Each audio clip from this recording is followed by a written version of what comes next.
Hello everyone, আজকে Sunday সকাল। তা একটা ব্লগ নিয়ে এলাম। এই কদিন আগে একটা বিরাট বড় দুর্ঘটনার হাত থেকে আমি বেঁচে গেছি। যেটা হচ্ছে আমি অফিসের কাজের জন্য অটো করে যাচ্ছিলাম, সামনের ডান দিকের সিটে বসেছিলাম।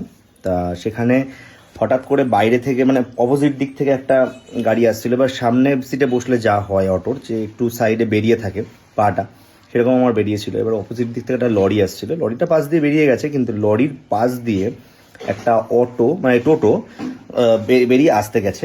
সে এসে পুরোপুরি সজোরে ধাক্কা মেরেছে আমার পায়ে। তা এখন আপাতত হাঁটাচলা বন্ধ আছে, ডক্টর বলেছে অতটাও না হাঁটতে, কম কম হাঁটতে। তো এইরকম দুর্ঘটনা অনেকের সাথেই ঘটতে পারে।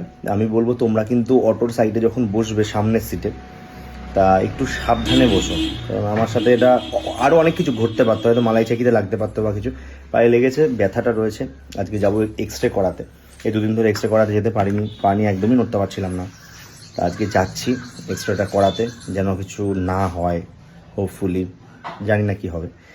যাই হোক, আজকে রবিবারের সকালটা সবার খুব ভালো কাটুক, সুস্থভাবে কাটাও তোমরা, সেটাই চাইবো। পাটা ফুলেছিল আজকে, এখন একটু কম আছে ফোলাটা। এখন ঈশা রান্না করছে, আজকে বাড়িতে চিকেন হবে যেহেতু সানডে, তার জন্য। তা দেখো ঈশা কি করছে। কি রান্না করছো? এই আমি তো যেটা খাই সেটাই করছি। আমি তো মাটন খাই না, চিকেন। চিকেন। আচ্ছা, চিকেনটা ভালোই খেতে হবে, সুন্দর ম্যারিনেশন হচ্ছে। আচ্ছা, আমার ছোট মামা চলে এসছে, এবার তাহলে আমি যাই এক্সরে করাতে। ঠিক আছে যাও, কিন্তু চিকেনটা এইভাবেই রান্না করি। হ্যালো, তারপরে এখন এক্সরেটা করে এলাম বাইরে থেকে গিয়ে। তা এখন রিপোর্টটা কালকে দেবে, জানি না কি হবে। তা যাই হোক, যেন কিছু না হয়, এটা হচ্ছে ব্যাপার। কারণ কিছু হলে ভীষণ কষ্ট, পা নিয়ে সারা জীবন আমাকে ভুগতে হবে। আমি সেটা একদমই চাইছি না। আজকে ব্যথাটা একটু কম আছে, একটু হাঁটাচলা করছি, ঘরের মধ্যে হাঁটছি বা বাইরেও বেরোচ্ছি। আমি কালকেও একটু বেরিয়েছিলাম সন্ধ্যের দিকে, কারণ ঘরে ভালো লাগছে না, কত থাকা যায়।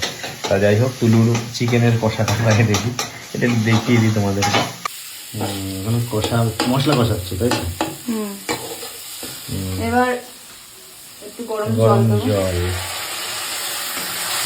গন্ধটা ভালো লাগছে, মশলা কষানোর গন্ধটা খুব ভালো লাগছে। হ্যাঁ, আমাকে একটু চিকেন কষা হলে, আমাকে একটু চিকেনের কষা দিও তো। হ্যাঁ। যাই হোক, ব্লগটা আমি আজকে কন্টিনিউ করতে পারছি না, এত এই হাঁটাচলা করে করে এইভাবে করা যাচ্ছে না। তা চলো, আজকের ব্লগটা এই পর্যন্ত। দেখা যাক এখন কি হয় না হয় সারাদিনে। চলো, টাটা।